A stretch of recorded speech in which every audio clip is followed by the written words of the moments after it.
I was the black sheep who wasted my life traveling, until my travel blog made more than all their corporate salaries combined. For 18 years, family dinners were performances where I played the disappointment. Dad would carve the roast while announcing my brother Maximiliano's latest promotion. Regional director at 28, he'd beam, knife slicing through meat like my self-esteem.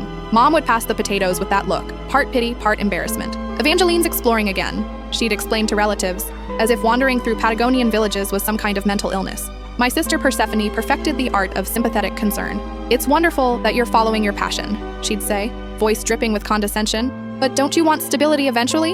Uncle Thaddeus was more direct. You're 31 years old. Time to stop playing dress up in foreign countries and get serious about your future. They had their lives mapped out. Mortgage payments, retirement plans, annual performance reviews. I had a blog called Wandering Souls that I updated from internet cafes in remote corners of the world. While they climbed corporate hierarchies, I climbed actual mountains, documenting indigenous communities before modernization erased them forever. This hobby of yours, Dad would sigh during video calls from my latest destination. When does it become a career? It already is, I'd reply, but they never listened. Last Christmas, everything changed.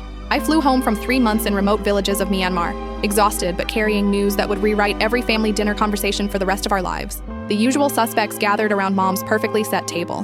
Maximiliano announced his corner office upgrade. Persephone showed off her new diamond earrings, a bonus for closing some corporate deal. Then all eyes turned to me, the eternal question mark in designer clothes. Any job prospects? Uncle Thaddeus asked, already knowing the answer would disappoint him. I pulled out my phone, fingers trembling slightly as I opened the email I'd been saving for this exact moment. Actually, I got some interesting news while I was away, I said, voice steady despite my racing heart. Persephone smirked. Let me guess. Another travel opportunity? Penguin Random House wants to publish my travel memoirs, I said quietly. They're offering $1.2 million for a 3-book deal. The silence that followed was deafening. Maximiliano's wine glass stopped halfway to his lips. Mom's fork clattered against her plate. That's impossible, Dad whispered. I scrolled to my bank app, showing them the advance payment that had cleared yesterday. The documentary rights sold to HBO for another $800,000. Uncle Thaddeus leaned forward, squinting at my screen like it might be fake. How many people read this blog of yours? 3.7 million subscribers, I said. Monthly revenue averages $45,000 from sponsorships alone. The revelation hit like an avalanche. My hobby had quietly become an empire,